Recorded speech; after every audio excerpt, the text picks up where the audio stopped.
کسی بھی وقت گودام کے پھاٹک پر زوردار دستک ہو سکتی تھی۔ ناشتے کے بعد پیر صاحب نے جیسے پہلی مرتبہ ہماری موجودگی کا نوٹس لیا، ایک گونجدار ڈکار لے کر بولے، کہاں سے آئے ہو بچہ؟ بچے کا لفظ کانوں میں بری طرح کھٹکا۔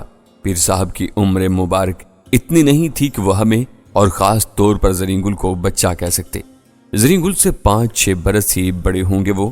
بہرحال وہ پیر صاحب تھے، انڈا کہتے یا بچہ، ہم کیا کر سکتے تھے؟ اس سوال کے جواب میں نے فوراً وہی کچھ بتا دیا جو منشی چچا نے ہمیں بتایا تھا، یعنی ہم سلا والی سے آئے ہیں اور چودھری فرزند علی صاحب نے ہمیں بھیجا ہے۔ منشی چچا میرے قریب بیٹھ گیا اور کان سے منہ لگا کر سرگوشیاں کرنے لگا۔ پیر صاحب بڑی پہنچی ہوئی ہستی ہیں، کیا ہو رہا ہے اور کیا ہونے والا ہے سب دیکھ لیتے ہیں۔ قبر پر کھڑے ہو جاتے ہیں اور بتا دیتے ہیں کہ اندر مردہ کس حال میں ہے۔ بڑی گہری نظر رکھی ہے اللہ نے ان کی، بڑا اچھا موقع ہے، کچھ پوچھنا چاہتے ہو تو پوچھ لو۔ کیا بات ہے؟ صفدر نے میرے بائیں کان میں پوچھا۔ میں نے کہا پیر صاحب بڑی پہنچی ہوئی ہستی ہیں، کیا ہو رہا ہے اور کیا ہونے والا ہے سب دیکھ لیتے ہیں۔ صفدر نے چہرے کی سنجیدگی برقرار رکھتے ہوئے کہا، کسی بڑی ہی پہنچی ہوئی نسل کے لگتے ہیں یہ، ویسے جو ہو رہا ہے وہ تو ان کے فرشتوں کو بھی معلوم نہیں ہوا۔ میں نے کہا بھائی رازداری بھی تو کچھ چیز ہوتی ہے، اللہ تعالیٰ نے مومنوں کی پردہ پوشی کا حکم دے رکھا ہے، تم پیر صاحب کی خاموشی پر نہ جاؤ، قبر کے اندر مردہ تک دیکھ لیتے ہیں۔ صفدر نے سرگوشی کی، وہ سامنے ٹرک کھڑا ہے، اس میں صندوق تو نظر آئے نہیں اور قبر میں مردہ دیکھ لیتے ہیں۔ میں نے کہا تمہیں کیا پتا، ہو سکتا ہے دیکھ ہی لیتی ہوں۔ ہماری سرگوشیاں طویل ہوئیں تو پیر صاحب نے بھاری بھرکم لہجے میں پوچھا، کیا بات ہے بچہ، کیوں پریشان ہو؟ صفدر نے دیہاتی لہجے میں کہا، ہمارے استاد جی سرکار سے کچھ پوچھنا چاہتے ہیں جی، پر جھجک رہے ہیں۔ دراصل ہاں کہو بچہ، ملنگوں سے کوئی پردہ نہیں ہوتا۔ پیر فرتوت نے حوصلہ افزائی کی۔ صفدر نے زرین گل کی طرف اشارہ کر کے کہا، یہ ہمارے استاد صاحب کا سگا چچا ہے، جوانی میں اسے اس کی ستیلی پھپھی نے تویز کھوڑ کر پلا دیے تھے، بس اسی وقت سے ایک عورت کے عشق میں گرفتار ہے، اور عورت بھی ایسی کہ جس سے کبھی اس کی شادی نہیں ہو سکے گی جی۔ آپ نے تو فلمیں نہیں دیکھی ہوں گی، ورنہ میں نام لیتا اور آپ سبحان اللہ کہہ اٹھتے۔ دیپا خانم نام ہے جی محترمہ کا، عورت بھی کیا لڑکی ہیں اور شاید لڑکی ہی رہیں گی، ہم تو سرکار جب سے دیکھ رہے ہیں۔ بات مختصر کرو، پیر صاحب نے جھلاٹ امیز بیزاری سے کہا، غالباً انہیں صفدر سے ایسی لغویات کی توقع نہیں تھی۔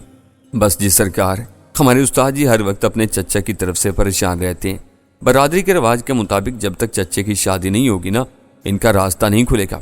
پیر صاحب نے اپنی سرما لگی گہری بادامی آنکھوں سے زرین گل کو گھورا اور گلے میں جھولتی مالا کو مروڑا دے کر بولے، لیکن یہ تمہارے استاد کا چچا تو پٹھان نظر آتا ہے۔ پٹھان نہیں ہے سرکار، صفدر نے کہا، بچپن میں اسے خرکار اٹھا کر لے گئے تھے۔ اچانک بھاری قدموں کی آواز ابھری اور کسی نے زور سے دروازے پر دستک دی۔ ہم چونک گئے۔ میں نے دیکھا چہلے کرتے صفدر کا ہاتھ غیر محسوس طور پر چادر کے نیچے رنگ گیا ہے۔ منشی چچا نے آگے بڑھ کر دروازہ کھولا، پھر سلام جی کہہ کر مؤدب انداز میں ایک طرف ہٹ گیا۔ اونچے شملے والا ایک بھاری بھرکم شخص اندر داخل ہوا۔ اس کے پیچھے چادر میں لپٹی ہوئی ایک دراز قد عورت تھی، اس کا چہرہ گھونگھٹ میں تھا، تاہم چال ڈھال سے اندازہ ہوتا تھا کہ نوجوان ہے۔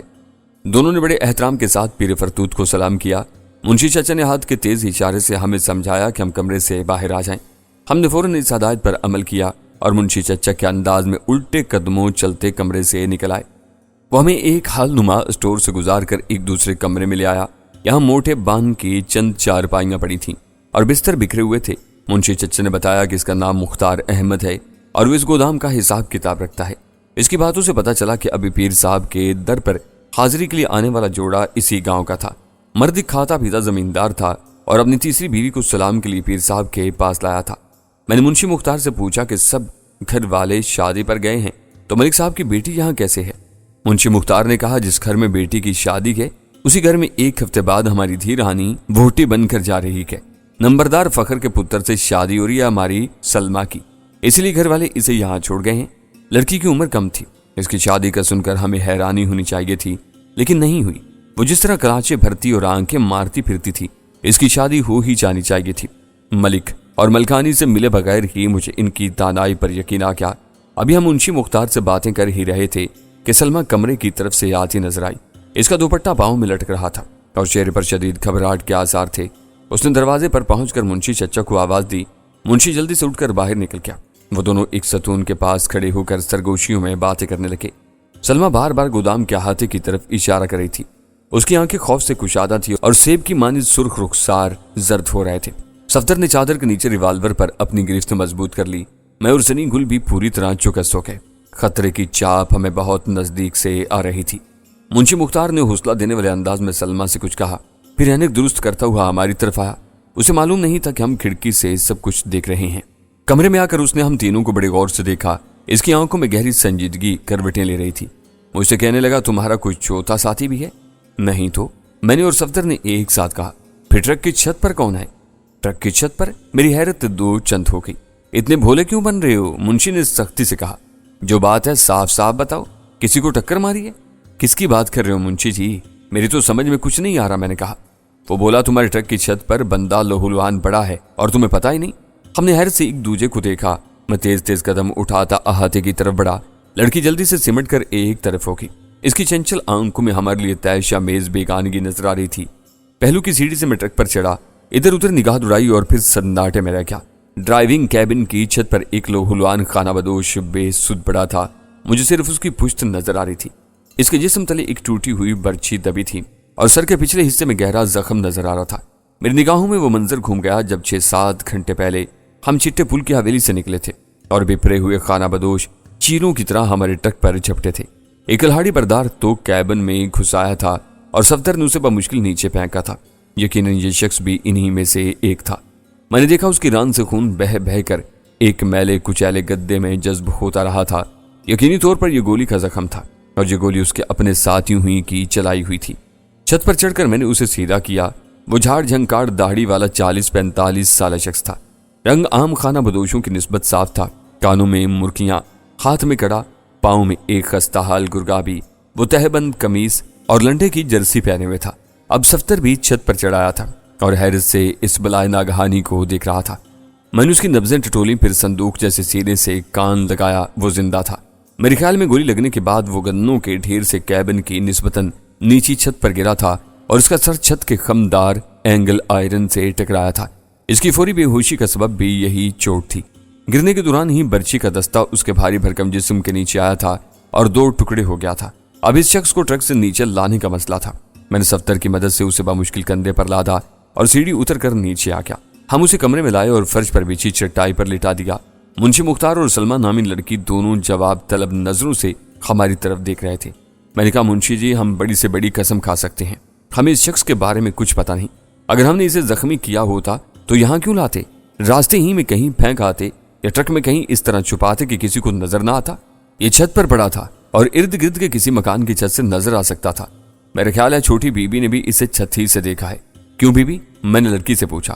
وہ بولی، ہاں، میں اوپر سے اپلے لینے گئی تھی، واپس آنے لگی تو اس بندے پر نظر پڑی، پھر ذرا رک کر بولی، پر اگر اسے تم نے زخمی نہیں کیا تو یہ تمہارے ٹرک پر پہنچا کیسے؟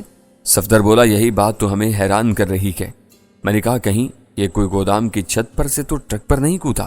اب بات منشی اور لڑکی پر آ رہی تھی، اس لیے وہ کچھ دھیمے پڑ گئے۔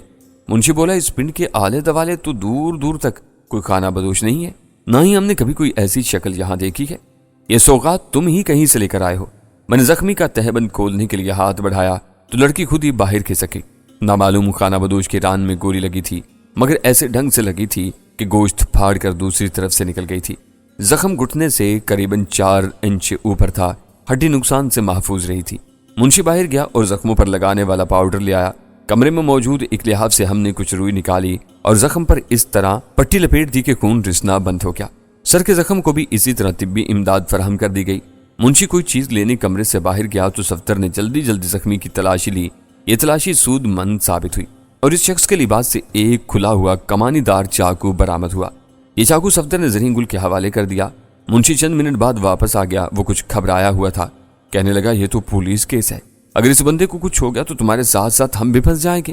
میں نے اسے تسلی دیتے ہوئے کہا، منشی جی، حوصلہ رکھو، ایسی کوئی بات نہیں، ابھی تھوڑی دیر تک یہ ہوش میں آ جائے گا، پھر خود ہی بتائے گا کہ کیا ہوا ہے اس کے ساتھ۔ ویسے دل ہی دل میں ہم دعا مانگ رہے تھے کہ یہ جلدی ہوش میں نہ آئے، کم از کم منشی کی موجودگی میں تو اسے بے ہوش ہی رہنا چاہیے تھا۔ تھوڑی دیر بعد منشی نے ہم سے کہا، میں ذرا دیر تک جا رہا ہوں، تم دروازہ اندر سے بند رکھو، کسی کو پتہ نہیں چلنا چاہیے کہ یہاں کوئی زخمی ہے، اور اونچی آواز میں بات بھی مت کرنا۔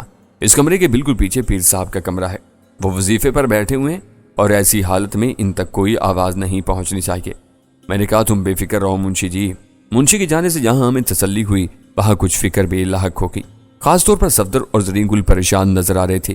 آخر دل کی بات زرین گل کی زبان پر آ ہی گئی۔ مخصوص لہجے میں بولا، یہ کافر کا بچہ منشی کا کہیں پولیس کو لینے تو نہیں چلا گیا؟ صفدر بھی جواب طلب نظروں سے میری طرف دیکھنے لگا تھا۔ میں نے سگریٹ کا کش لیتے ہوئے کہا، میرے خیال میں تو منشی ایسی جلد بازی نہیں کرے گا۔ اس کے نزدیک ہم چودھری فرزند علی کے بندے ہیں، اور فرزند علی جو بھی ہے ملک صاحب سے اس کے تعلقات خاصے گہرے لگتے ہیں۔ ویسے بھی یہ کوئی قتل کا کیس تو ہے نہیں۔ یہ بات منشی کی سمجھ میں آ گئی ہے کہ بندہ صرف بے ہوش ہے، اور یقینی بات ہے کہ ہوش میں آ جائے گا۔ سو مطلب کچھ دیر کے لیے صاف ہوا تھا، لیکن اب پھر آسمان پر گہرے بادل امڑ آئے تھے اور کسی بھی وقت بارش شروع ہو سکتی تھی۔ بمشکل 10-15 منٹ گزرے ہوں گے کہ تریڑا پڑنے لگا۔ موٹی بوندیں ٹپا ٹپ کچے در و دیوار پر گریں اور پھر ایک دل نواز ردھم کے ساتھ میم برسنے لگا۔ گاؤں کی بارش ہمیشہ سے میرے دل کو بھاتی ہے۔ پانی کی چادر میں خاموشی سے بھیگتے ہوئے کچے کوٹھے، دیواروں میں چمکتے ہوئے بھوسے کے تنکے، نالیوں میں خاموشی سے بہتا پانی، اور پھر گھروں کے اندر خمکتی ہوئی زندگی۔ لحافوں میں بیٹھ کر کہانیاں سننا اور ریوڑیاں کھانا، پوڑے تلنا اور شریر بچوں کا مختصر کمروں میں اہدم مچانا۔ گاؤں کی بارش سے میرے بچپن اور لڑکپن کی بہت سی سنہری یادیں وابستہ تھیں۔ آج ایک عرصے بعد گاؤں کی ایسی موسلا دھار بارش دیکھنے کا اتفاق ہوا تھا۔ کوئی اور موقع ہوتا تو میں یقیناً لطف اندوز ہوتا، لیکن اس وقت ہم مصروف تھے، اور مصروف بھی ایسے ویسے نہیں۔ ہم ہزاروں فٹ کی بلندی پر تنے ہوئے ایک رستے پر کھڑے تھے۔ ہمارے چاروں طرف گہری کھائیاں تھیں اور تیز ہوائیں چل رہی تھیں۔ کسی بھی وقت کوئی بے رحم جھونکا ہمیں موت کے حوالے کر سکتا تھا۔ زرین گل نے کہا، استاد جی وہ منشی کا بچہ گیا ہوا ہے، ہمارا خیال ہے چانٹے مانٹے مار کر اس بندے کو ہوش میں لانا چاہیے۔ میرا اپنا خیال بھی یہی تھا۔ ہم تینوں نے کوشش کی، زخمی کے چہرے پر پانی کے چھینٹے دیے، اس کے ہاتھ پاؤں کی مالش کی، اور وہ تمام طریقے آزمائے جو کسی شخص کو ہوش میں لانے کے لیے اختیار کیے جاتے ہیں۔ بالآخر خانہ بدوش کی پلکوں میں جنبش پیدا ہوئی، اور کچھ دیر کسمسانے اور ناقابل فہم الفاظ بولنے کے بعد اس نے آنکھیں کھولتی۔ 1-2 منٹ وہ خالی نگاہوں سے ہمارے چہرے تک رہا، پھر بتدریج مکمل حواس میں آ گیا۔ اس نے جو کچھ کیا اتنی تیزی سے کیا کہ ہم حیرت کا بت بنے رہ گئے۔ یکایک اس نے اپنا سر تکیے سے اٹھایا اور زرین گل پر جھپٹ پڑا۔ اس نے زرین گل کا گریبان پکڑا، گریبان کے زور پر اٹھا اور پھر زرین گل کو نیچے لیتا ہوا دھڑام سے ایک چارپائی پر گرا۔ میں نے دیکھا کہ اس کا بایاں ہاتھ بجلی کی تیزی سے اپنی قمیض کے نیچے گیا ہے۔ وہ غالباً وہاں سے کمانی دار چاقو نکالنا چاہتا تھا، لیکن چاقو وہاں نہیں تھا۔ اس نے دونوں ہاتھوں سے زرین گل کی گردن دبوچ لی اور چلا کر بولا، میں تمہیں زندہ نہیں چھوڑوں گا، میں تمہاری جان لے لوں گا۔ بتاؤ کہاں ہے بالی، بتاؤ کہاں ہے۔ وہ جنونی انداز میں زرین گل کی گردن دبا رہا تھا۔ اس کے بازوؤں میں بلا کی طاقت تھی۔ اگر زرین گل کے کندھوں پر کمزور گردن ہوتی تو گاجر کی طرح ٹوٹ گئی ہوتی۔ میں اور صفدر خانہ بدوش پر جھپٹے۔ زرین گل نے جوابی اقدام کے طور پر پھرتی سے کمانی دار چاقو اپنے ہاتھ میں لے لیا تھا، تاہم اس نے عقل مندی کی کہ چاقو کو استعمال نہیں کیا۔ وہ ہماری طرف دیکھ رہا تھا کہ ہم کیا کرتے ہیں۔ خانہ بدوش مسلسل زور لگا رہا تھا۔ یقین نہیں آ رہا تھا کہ یہ شخص زخمی ہے اور چند منٹ پہلے تک بے ہوش پڑا تھا۔ صفدر اور میں نے اسے شدید جھٹکے دیے اور پھر کھینچ کر ایک طرف پٹک دیا۔ وہ چیخ رہا تھا اور گالیاں بک رہا تھا۔ میں نے پھرتی سے اس کے منہ میں ایک پرانی بنیان گھسیٹ دی، اوپر سے ایک کپڑا باندھ دیا۔ صفدر نے اسے دبوچ رکھا تھا۔ ہم نے اسے اوندا کیا اور زرین گل کے مفلر سے اس کے ہاتھ بھی پشت پر باندھ کے۔ کمرے میں ہونے والا شور یقیناً باہر تک پہنچا تھا۔ بند دروازے پر دستک ہوئی۔ پہلا خیال ذہن میں یہی آیا کہ حضرت پیر صاحب وظیفہ ادھورا چھوڑ کر پرستش حوال کے لیے آئے ہیں، لیکن میں نے دروازہ کھولا تو سامنے ایک بوڑھی ملازمہ کھڑی تھی۔ اس کے چہرے پر گھبراہٹ کی پرچھائیاں تھیں۔ اس کے عقب میں تھوڑی دور سلمہ نظر آ رہی تھی۔ کیا بات ہے؟ اس نے دوری سے پوچھا۔ کچھ نہیں، سب ٹھیک ہے، تم جاؤ اور منشی چچا کو بھیجو، میں نے اسے پھچکار کر کہا۔ وہ کچھ دیر مجھے غصیلی نظروں سے دیکھتی رہی، پھر سرکش گھوڑی کی طرح پچھنڈا مار کر واپس چلے گی۔ بوڑھی ملازمہ بھی پیچھے ہی پیچھے نگاہوں سے اوجھل ہو گئی۔ اندازہ ہوتا تھا کہ گھر کے زنان خانے میں ان دو خواتین کے سوا کوئی اور نہیں۔ پیر فرتوت شاید کسی بہت گہرے مراقبے میں گیا ہوا تھا، جو اتنا شور ہونے پر بھی بدمزہ نہیں ہوا تھا۔ رہا منشی مختار تو وہ ڈیرے پر گیا تھا اور لگتا تھا کہ تیز بارش کے سبب جلد واپس آنے سے قاصر ہے۔ میں نے تڑپتے بچلتے خانہ بدوش کے قریب بیٹھ کر بے حد نرمی سے اسے سمجھایا کہ بالی نامی لڑکی کو کسی طرح کا نقصان پہنچانے سے ہمارا کوئی تعلق نہیں۔ ہم خود اس شخص سے چھپتے پھرتے ہیں جس نے بالی کو اغوا کیا ہے۔ میں نے افراہیم کا نام لیا اور اسے بتایا کہ وہ ہمارا بھی اتنا ہی دشمن ہے جتنا کہ اس کا ہو سکتا ہے۔ میرے نرم لب لہجے نے خانہ بدوش پر اثر کیا اور اس کے تنے ہوئے رگ پٹھے ڈھیلے پڑنے لگے۔ جب مجھے اس کی طرف سے اطمینان ہو گیا تو میں نے صفدر کو اشارہ کیا اور اس نے خانہ بدوش کی بندشیں کھولتیں۔ وہ بولنے پر قادر ہوا تو اس نے مخصوص کھردر لہجے میں پہلا سوال یہ کیا کہ وہ کہاں ہے۔ میں نے کہا تم حویلی سے کافی فاصلے پر ایک چھوٹے سے گاؤں میں ہو، ٹرک پر گر کر بے ہوش ہو گئے تھے تم۔ اس ٹرک میں ہم تینوں سوار تھے۔ ابراہیم نے ہمیں کئی روز سے زبردستی حویلی میں روک رکھا تھا۔ کل رات ہنگامہ شروع ہوا تو ہم کو بھاگنے کا موقع مل گیا۔ ہمیں تو معلوم ہی نہیں ہوا کہ تم چھت پر پڑے ہو۔ وہ تو یہاں ایک لڑکی نے دیکھا اور ہمیں بتایا تمہارے زخموں سے خون بہ رہا تھا۔ ہم نے مرہم پٹی کی اور بہت دیر تک ہوش میں لانے کی کوششیں کرتے رہے۔ میں خاصی دیر تک اس سے دلجوئی کی باتیں کرتا رہا۔ دھیرے دھیرے یہ بات اس کی سمجھ میں آنے لگی کہ اگر ہم ابراہیم کے ساتھی تھے تو ہمیں کیا ضرورت تھی اس کی مرہم پٹی کرنے کی اور اس کے سامنے صفائیاں پیش کرنے کی۔ ہم نے اسے کاٹ کر کہیں پھینک دیا ہوتا یا تھانے میں جمع کرا دیا ہوتا۔ جب اسے یقین ہو گیا کہ وہ دشمنوں میں نہیں تو ایک دم اس کا دل بھر آیا۔ اس کی آنکھوں میں آنسو سیلابی ریلے کی طرح ابھرے اور رخساروں پر پھیلتے چلے گئے۔ وہ درد سے ڈوبی آواز میں گالی دے کر بولا، اس حویلی والے نے ہماری بچی کو مار دیا ہے، مجھے یقین ہے اسے مار دیا ہے۔ ہم اس حویلی کی اینٹ سے اینٹ بجا دیں گے اور اس کو ملبے کے ڈھیر پر کھڑا کر کے ٹکڑے کریں گے اس کے۔ پھر وہ چونک کر مجھے پوچھنے لگا، تمہیں کچھ پتا ہے بالی کا؟ تم بھی تو وہیں پر تھے، کیا ہوا ہے اس کے ساتھ؟ کہاں ہے وہ؟ میں اسے بتا سکتا تھا کہ اس کے ساتھ کیا ہوا ہے اور وہ کہاں ہے، لیکن اس وقت میں نے اس آزردہ شخص کے بدترین خدشات کو حقیقت کا روپ دینا مناسب نہیں سمجھا۔ میں نے کہا، بالی تمہاری کیا لگتی ہے؟ وہ سینے پر ہاتھ مار کر بولا، وہ میری بھتیجی یا بہو، میں سگا چاچا ہوں اس کا۔ میں نے بچپن میں اسے گود میں کھلایا ہے، اپنے سینے پر سلایا، اپنے ماں باپ سے بڑھ کر پیار کرتی تھی مجھ سے۔ میں نے اس کا رشتہ ڈھونڈا تھا، اس کی شادی کی تھی، صرف 4 مہینے پہلے بیاہ ہوا تھا اس کا۔ میرا کلیجہ اپنے پلڑے میں باندھ کر لے گئی تھی وہ سسکیاں لینے لگا، پھر ایک دم اٹھ کر بیٹھ گیا۔ ہم نے اسے بمشکل سنبھالا۔ وہ بولا، مجھے چھوڑ دے بہو، میں اس حویلی والے کے پاس جاؤں گا، اسے اپنی بیٹی لوں گا یا اس کے 1000 ٹوٹے کروں گا۔ میں نے اسے سہارا دے کر پھر لٹا دیا۔ اس کے زخموں سے خون رسنے لگا تھا۔ ران کے زخم پر تازہ پٹی باندھنی پڑی۔ باہر گرج چمک کے ساتھ بارش ہو رہی تھی۔ میں نے اس کے جسم پر لحاف ڈالتے ہوئے کہا، میں نے تمہیں بتایا ہے نا کہ ابراہیم نے ہمیں وہاں زبردستی رکھا ہوا تھا۔ جتنے دن وہاں رہے ہیں ایک چھوٹے سے کمرے اور برآمدے سے باہر نہیں نکلے۔ اتنا اندازہ تو ہمیں ہے کہ حویلی میں ایک خانہ بدوش لڑکی لائی گئی تھی، لیکن اسے کہاں رکھا گیا تھا اور اب وہ کہاں ہے اس کا کچھ پتہ نہیں۔ وہ بولا، آخر کوئی تو وجہ ہوگی، حویلی والی نے تمہیں کیوں رکھا ہوا تھا وہاں؟ میں نے کہا، وہ 3-4 دفعہ ہمیں حویلی کے پچھواڑے احاطے میں لے کر گیا تھا، وہاں اس نے ایک کنویں میں کھدائی کروائی تھی۔ خانہ بدوش کی آنکھوں میں چمک ابھری۔ وہ بولا، پھر کیا نکلا کنویں میں سے؟ میں نے کہا، کچھ پرانا اسلحہ نکلا تھا، گلی سڑی بندوقیں تھیں اور دستی بم وغیرہ۔ خانہ بدوش ٹٹولنے والی نظروں سے مجھے دیکھتا رہا، پھر وہ بولا، باہو اگر تم سچ کہہ رہے ہو تو بڑی تیز قسمت ہے تمہاری جو بچ گئے ہو۔ شاید تمہیں پتہ نہیں کہ وہ کنواں اس سے پہلے 3 بندوں کی جانیں لے چکا ہے اور وہ بندے علیحدہ ہیں جو ہاتھوں پیروں سے محتاج ہوئے ہیں۔ ہم تینوں نے اس انکشاف پر حیرت کا اظہار کیا۔ خانہ بدوش بولا، 3-4 ہفتے پہلے اس کنویں میں بڑا وڈا دھماکہ ہوا تھا، مرنے والوں میں میری بالی کا خاوند بھی تھا۔ دھماکے سے 1 دن پہلے مزدوروں نے کنویں پر کام کرنے سے انکار کر دیا تھا، ان کو ڈر تھا کہ کوئی نقصان ہو جائے گا۔ پھر حویلی والے نے ان کو لالچ دے کر اور پھر ڈرا دھمکا کر زبردستی کام پر لگایا۔ جب اگلے روز 3 بندے مر گئے تو اس نے یہ بات چھپانے کے لیے ہمارے بڑے سردار کو حویلی میں بلایا اور اس کو لمبی رقم دے کر خرید لیا۔ اس کو پتا تھا کہ ہم لوگ سردار کے کہے سے باہر نہیں جاتے، اس لیے سردار کا منہ بند کر کے اس کی تسلی ہوگی۔ پولیس تو پہلے ہی بڑے لوگوں کی ہوتی ہے نا باؤ۔ راتوں رات سارا معاملہ طے ہو گیا۔ مرنے والوں کے وارثوں کو تھوڑی بہت رقم مل گئی اور سردار نے ایک بڑے پولیس افسر سے وعدہ کر لیا کہ ہم 3-4 دن کے اندر ڈیرا اٹھا کر یہاں سے چلے جائیں گے۔ سب کچھ حویلی والے کی مرضی کے مطابق ہو گیا تھا، مگر میری بالی کو گھر والے کی موت نے نیم پاگل کر دیا تھا باؤ۔ اس کو دورے پڑتے تھے اور وہ چیخنے لگتی تھی کہ ہیرے کو حویلی والوں نے قتل کر دیا ہے۔ کبھی وہ کہتی کہ وہ اس کے لیے نئی جوتی لینے بازار گیا تھا، حویلی والے نے اسے اپنی لمبی گاڑی کے نیچے دے کر مار دیا۔ اس کی حالت دیکھتے ہوئے حویلی والے اسے اور اس کے سسر کو خوشاب لے گئے۔ وہ کہتے تھے کہ ہم بالی کا دوا دارو کریں گے، مگر ہم کو شک تھا کہ وہ اسے صرف اس لیے لے کر گئے ہیں کہ کہیں اس کی وجہ سے ان کا بھید نہ کھل جائے۔ میں 2-3 دفعہ خوشاب میں بالی سے ملنے گیا، لیکن کسی نے بھی مجھے کوٹھی کے اندر نہیں جانے دیا۔ مجھ کو اندازہ ہوا کہ بالی اور اس کے ساس سسر وہاں قیدیوں کی طرح رہ رہے ہیں۔ پھر ایک روز ہم کو خبر ملی کہ بالی کوٹھی سے بھاگ گئی ہے اور حویلی والے اس کو ڈھونڈتے پھرتے ہیں۔ حویلی والے کے 2 ملازم ڈھونڈتے ہوئے ہمارے نئے ڈیرے پر بھی پہنچے تھے۔ انہوں نے کہا تھا کہ لڑکی کو دورہ پڑا تھا اور وہ ننگے سر اور ننگے پاؤں کہیں نکل گئی ہے۔